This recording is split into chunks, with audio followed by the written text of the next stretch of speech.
오늘은 기독교 철학론 5권 제5강 5강을 시작합니다. 복음은 언제나 우리 귀에 거슬립니다. 가슴을 찢고 마음을 찢는 것이 복음이기 때문에 거슬릴 수도 있죠. 타락하고 교만한 우리에게 복음은 너무도 반직관적이기 때문에 더 그래요. 타락하고 교만해져 있잖아요. 그런 사람에게 복음이 들어가면은 거슬릴 수밖에 없죠. 그래서 은혜의 기적 없이는 누구도 그것을 믿을 수는 없는 겁니다. 하나님 주시는 그 은혜의 기적이 있음으로 인하여 복음을 받아들이는 사람은 다 받아들인다는 것입니다. 은혜가 주어지지 않으면은 복음이 들어갈 수가 없습니다. 참고로 로마서 6장 1절로 2절을 읽어보세요. 갈라디아서는 율법을 집중적으로 해부하고 있습니다. 여러분들 로마서는 갈라디아서의 확장판이에요. 그래서 갈라디아서를 먼저 집중적으로 연구한 다음에 로마서를 공부하는 것이 순서라고 생각하시면 됩니다. 교만한 우리는 자꾸만 남의 손을 빌어 얻은 그 의보다 자기 자신의 의를 의지하려고 해요. 자기 자신을 의지하려고 한다 이겁니다. 하나님은 복음을 통해 예수 그리스도의 의의를 값없이 주시려고 하는데 우리는 자존심이 상한 다음에 자꾸 그 복음을 뿌리치고 있습니다. 갈라디아서 1장은 그리스도인의 삶의 유일한 기초인 복음으로 돌아가라고 소리 높여 외치고 있습니다. 참고로 3장 2절로 3절, 5절, 5장 1절과 4절 꼭 읽으세요. 문제의 뿌리는 바로 죽음입니다. 죽어있기 때문에 들어가질 않아요. 좋아 보여 라는 말을 이제 생각해 봅시다. 그녀는 속으로 생각했다. 윤기가 번지르 흐르는 과일, 어서 먹어달라고 소리를 지르는 듯하다. 전능하신 분이 말씀하신 선악을 아는 지식, 그 경험은 얼마나 즐거울까. 그분이 즐기시는 것이니 최고로 좋은 것이 분명하다. 남편하고 나는 하나님처럼 될 거야. 그것이 나쁠 리가 있겠어? 아무리 생각해도 뱀의 말이 옳았다. 선만 보는 것보다 선악을 두루 아는 것이 당연히 훨씬 좋지 않겠는가 라고 생각합니다. 자, 여기 맛 좀 봐요. 그녀는 즙이 뚝뚝 떨어지는 과육을 남편에게 내밀었다. 맛이 끝내줘요. 그런데 여보, 하나님이 죽는다고 하셨던 것 같은데 그것이 무슨 뜻이지요? 선악을 알게 하는 나무 과일을 먹으면 죽는다. 정령 죽으리라. 그 말을 한 것이 기억이 난 거죠. 근데 그 죽음이 도대체 무엇인가, 그게 무슨 뜻인가를 하와가 아담에게 물어보는 것입니다. 그리스도와 함께 죽을 때 우리는 진정으로 살아납니다. 죽어야 사는 것입니다. 육신의 부활도 마찬가지예요. 일단 우리는 죽어야 됩니다. 죽으면 나중에 부활이 되는 것이고 영적인 것도 마찬가지입니다. 죽어야만이 살아나는 게 영생입니다. 매일의 성장은 매일의 부활이 맺는 열매가 바로 매일매일의 믿음이 성장이 되는 것입니다. 그것이 바로 부활이 맺는 열매입니다. 요즘 설교자들은 기독교식 도덕 개선 프로그램의 전문가들이다. 하나같이 다 이루었다라는 메시지는 쏙 뺀 채 실생활에 필요한 행동 목록만을 제시하는 것이 요즘의 설교자들의 특성입니다. 도덕 개선 프로그램 전문가지 그게 뭔 설교입니까 그게? 빌립보서 1장 21절, 갈라디아서 2장 20절 보세요. 내게 사는 것이 그리스도니 죽는 것도 유익함이라 이렇게 이야기합니다. 내가 죽는 거 겁낼 거 없어요. 내가 죽는 게 아니라 내 안에 있는 그리스도가 죽는 것이기 때문에 우리가 그 죽음이라는 거, 죽는 것도 결국은 유익하죠. 왜?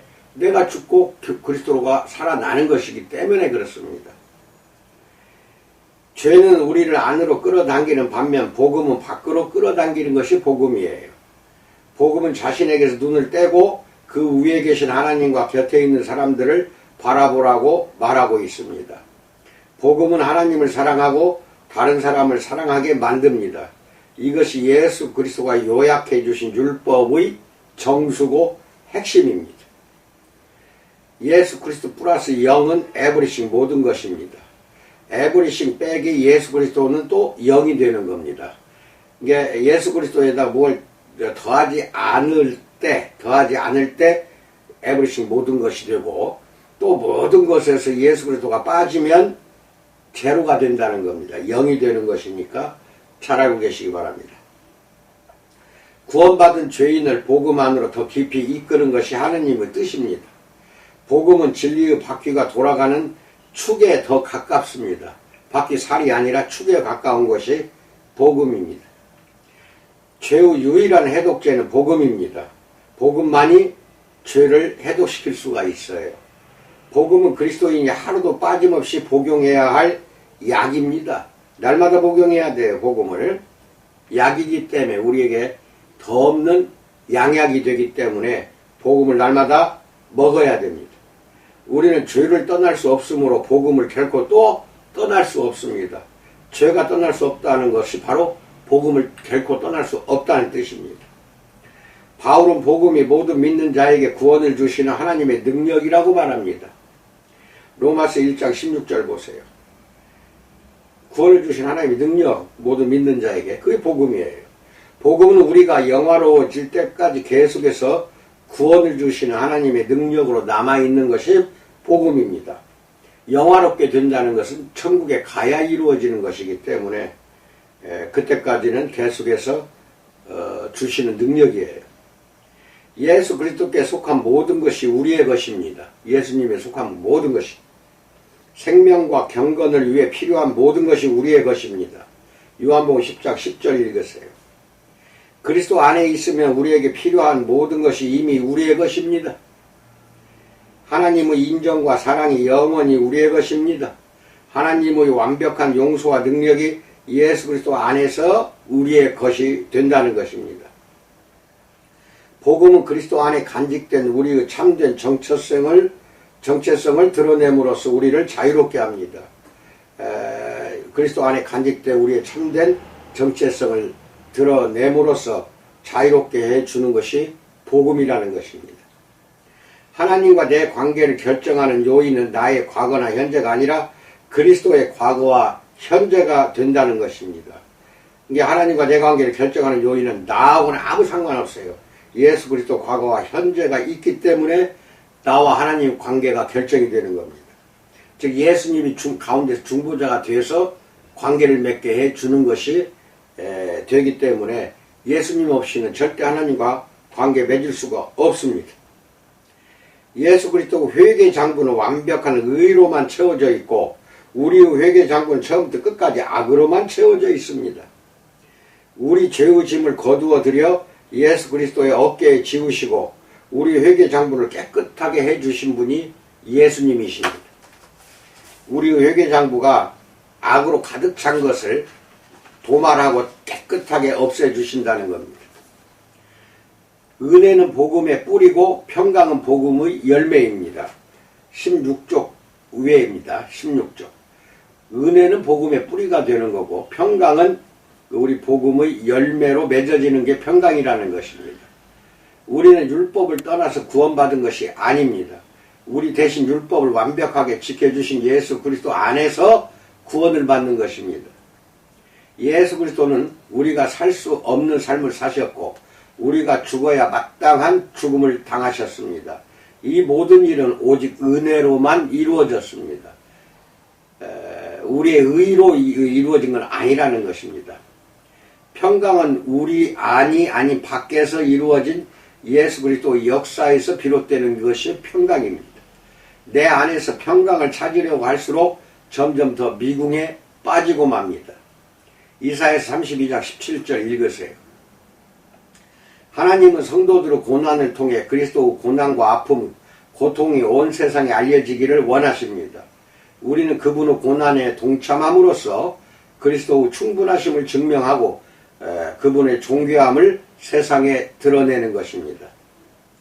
우리의 고난을 통해 예수 그리스도의 충분하심을 온 세상에 알리시니 이 얼마나 감사한가 생각해 보세요. 디모데후서 3장 12절은 무릇 그리스도 예수 안에서 경건하게 살고자 하는 자는 박해를 받으리라 반드시 박해받게 되어 있습니다.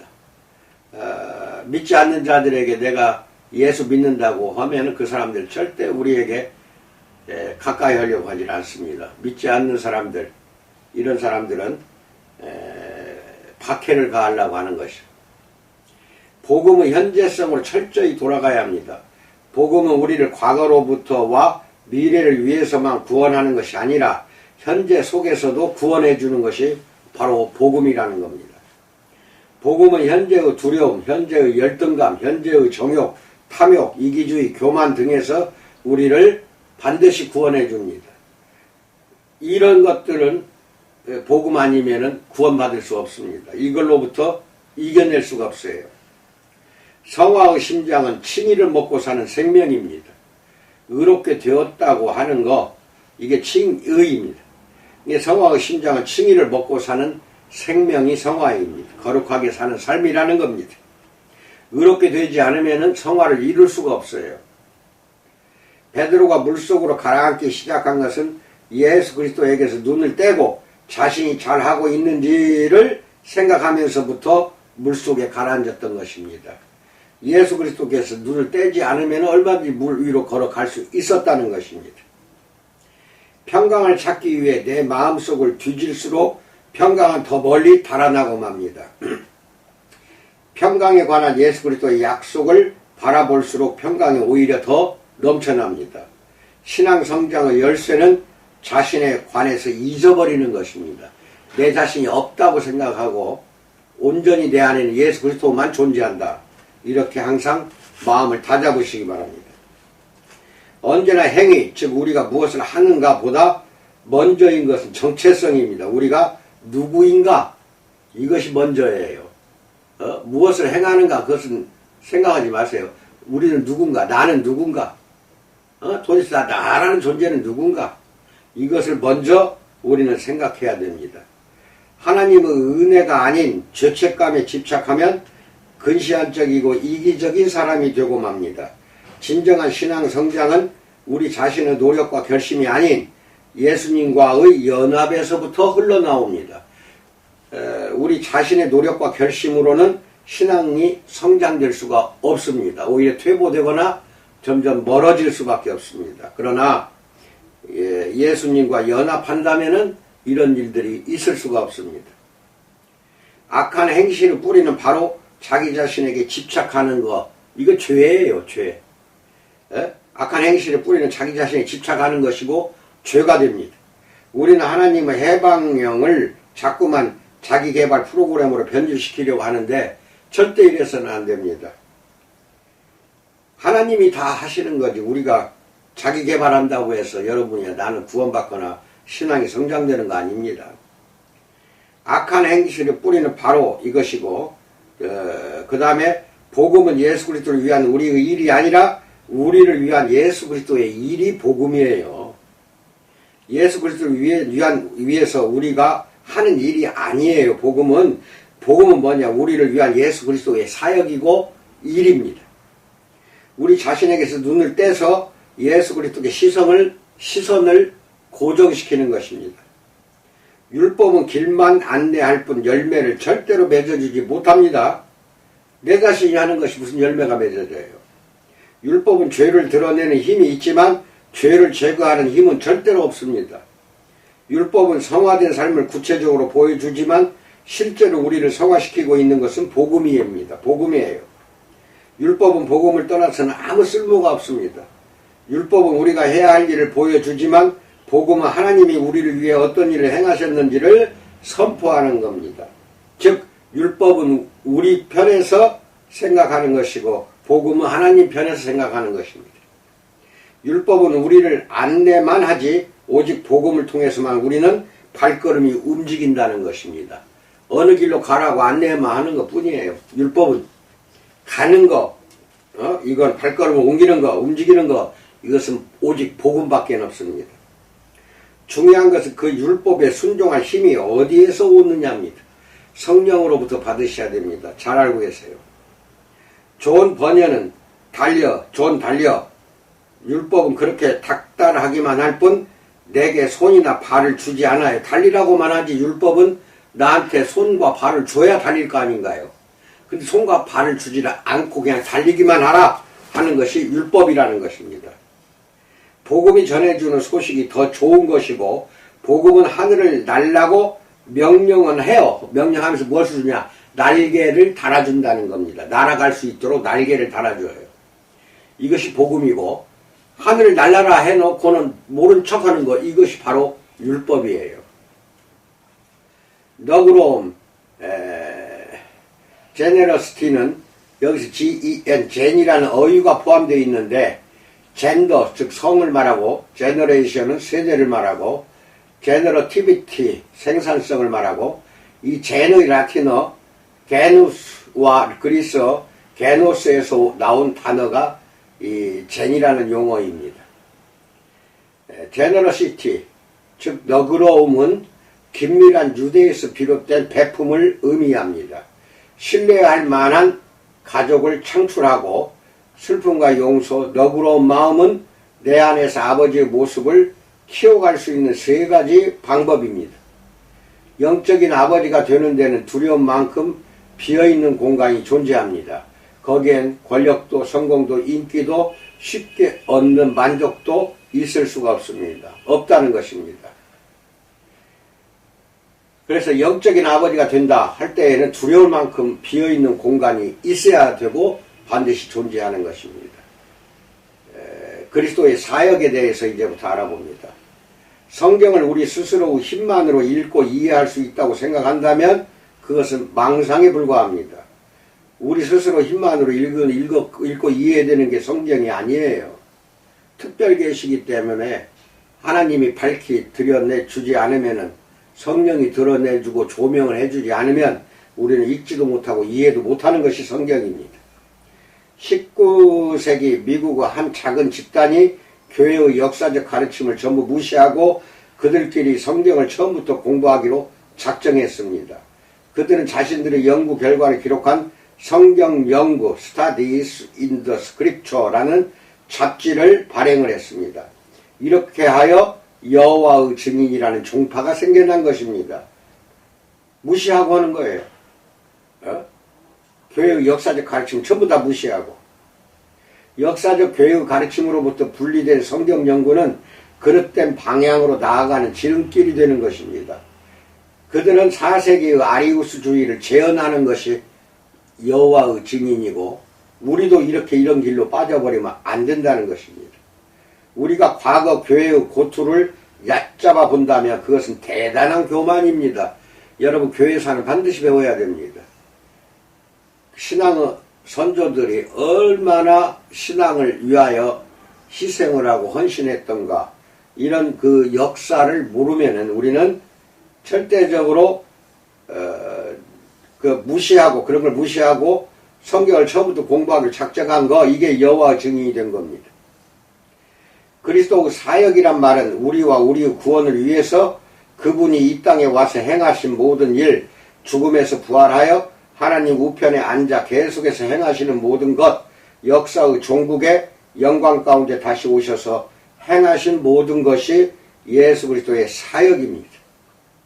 예수 그리스도의 삼중직은 제사장, 선지자, 왕, 이 세 가지를 예수님의 삼중직이라고 합니다. 예수님이 2000년 전 이 땅에 오셨을 때 선지자로 오셨고, 제사장으로 오셨고, 왕으로 오셨습니다. 이 세 가지 삼중직은 지금도 동일합니다. 볼프하르트 판넨베르크는 예수님이 이러한 공인된 직책들 중에 어느 것에 대해서도 자신의 권리를 주장했다는 명백한 증거는 없습니다.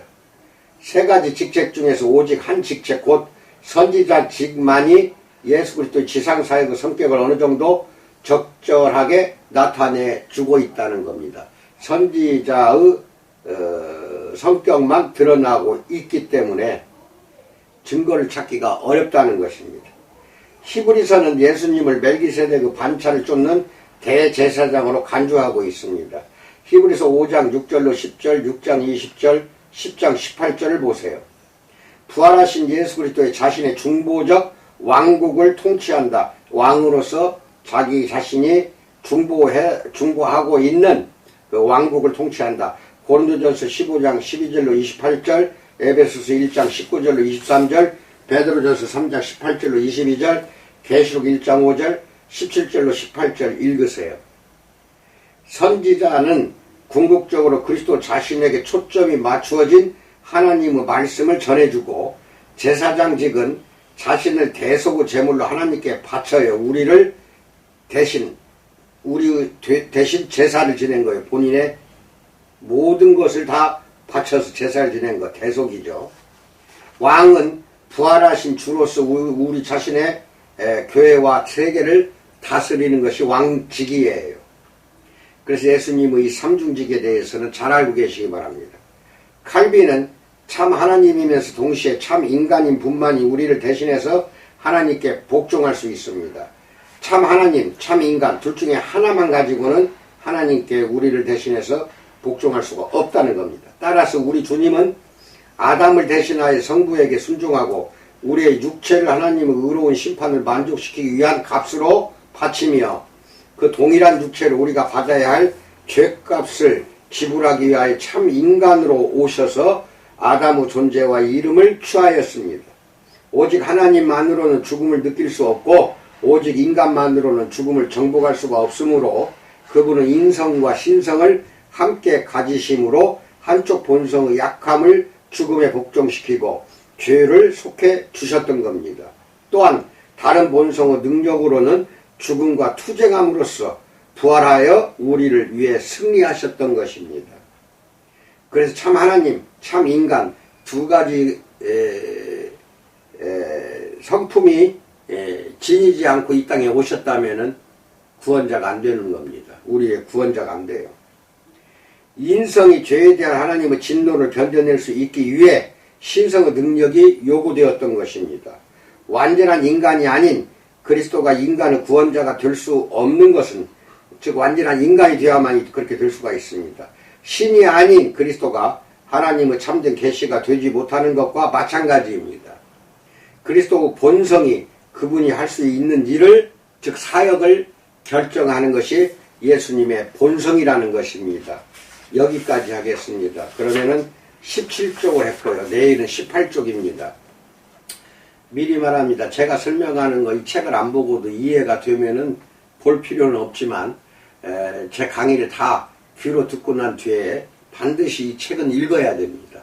두 번, 세 번 이 책을 읽어야 여러분 것이 되는 것이지, 그러한 노력이 없으면은 여러분 이 목회 사역하기 엄청 어려워집니다. 제 이야기를 잘 듣고 능력을 키워나가시기 바랍니다. 감사합니다.